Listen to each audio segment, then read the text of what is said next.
The first time we saw anything on this scale was the summer of 2009. All over the country, voters descended on town hall meetings hosted by their members of Congress. The Obama administration was on the cusp of passing health care reform, and lots of Republican voters, spurred on by groups funded by some of the richest people in America, organizing under the Tea Party banner, turned out to try and stop it by any means necessary, essentially organizing massive resistance against expanding health care. The Tea Partiers flooded congressional town halls in huge numbers, demanding that their members say no to health care reform, which the Republican message machine dubbed Obamacare. We saw the inverse in the summer of 2017, when Republicans tried taking that very same health care, Obamacare, away. Democratic activists made schedules to show up at town halls, organizing through the group Indivisible. They occupied the local offices of their members of Congress to tell them to save Obamacare, which, unlike in 2009, had become really popular as millions of people got access to health coverage, in some cases for the first time in years. This kind of ground level action, this level of organization as a way to talk to lawmakers, has become kind of a thing that happens in the month of August. It's become part of the atmosphere of the House of Representatives' August recess. When lawmakers go home to their districts, their month-long break from D.C. is not strictly vacation. They use the time to check in with their constituents. And in the new model for activism, they really do hear from them a lot. The August recess for the full Congress, House and Senate, officially started this week. Lawmakers have already scheduled dozens of town hall meetings all across the country over the next month. And already there's a crystal clear message breaking through from the voters who plan to show up. A coalition of 4 different progressive grassroots organizations are teaming up to pressure members of Congress during the August recess to start impeachment inquiries against the president. They're calling it Impeachment August. And in the tradition of Indivisible, it comes with an instruction manual. Quote, find a town hall or plan your own district office visit and ask your representative this: will you uphold your oath to support and defend the Constitution and support an impeachment inquiry into crimes committed by Donald Trump? So keep an eye on these town halls over the next few weeks. I expect some interesting answers to that question. Meanwhile, the number of lawmakers getting on board the impeachment train continues to tick up in the weeks since Robert Mueller's testimony. Just in the last few days, a handful of House Democrats have said they now support impeachment inquiries. That brings our count here at NBC to 118 House Democrats who support impeachment, plus newly minted House Democrat Justin Amash. One of those new calls for impeachment inquiry comes from Colorado Congressman Jason Crow. Congressman Crow is a freshman member of Congress. His district has been a Republican stronghold for more than a decade until he flipped it blue in 2018.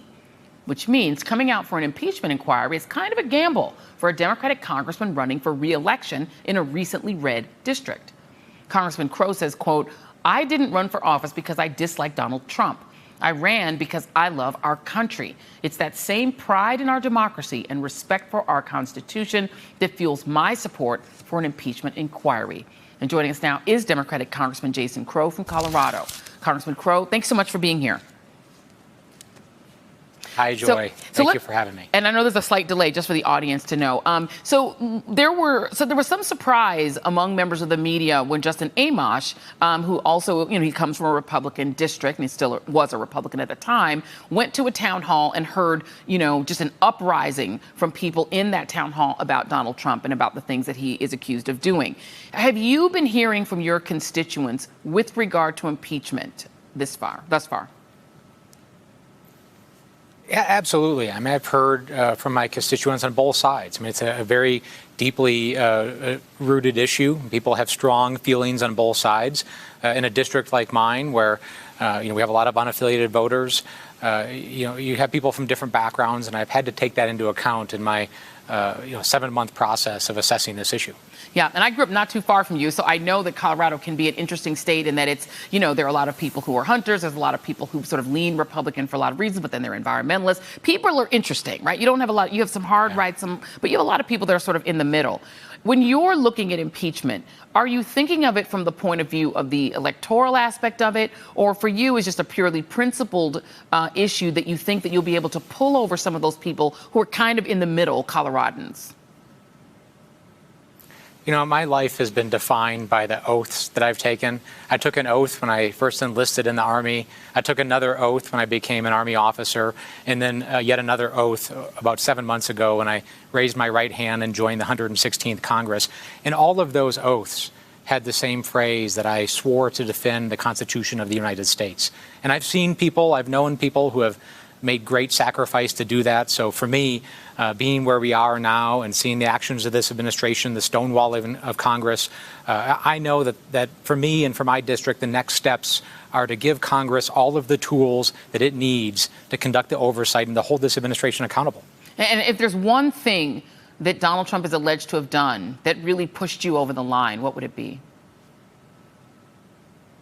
You know, there have been a number of things, right? You look at all the obstruction elements that have been outlined in the Mueller report, which he again, underscored last week. You look at the fact that he's just continuously stonewalled Congress. You know, when I was in Iraq and Afghanistan, I saw in the eyes of those people what it is like to live in a society where there's no rule of law, you know, where there's hopelessness and where people know they can't have justice from their government. And then I fast forwarded from my time in Iraq and Afghanistan to on the campaign trail a couple of years ago. And very early on my time in the campaign trail, I had people that would tell me, you know, you seem like a nice guy. They liked what I had to say, but, you know, they just were so disenchanted with the system. They said the system was rigged and they had lost hope. And I thought back to that time in Iraq, and I started to see the same elements of that hopelessness in our system here at home. So for me, rule of law and upholding our checks and balances is so important.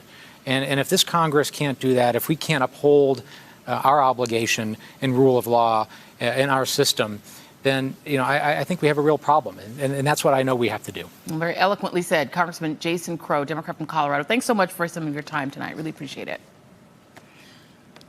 Thanks for having me on, Joy. Thank you. And a quick thing. A minute ago, I said Congressman Justin Amash is a newly minted Democrat. I think I might have misspoke there. He's a newly minted independent. Hasn't gone all the way to the D side. All right, and coming up, the news version of The Call is coming from inside the House. That's next. Stay with us.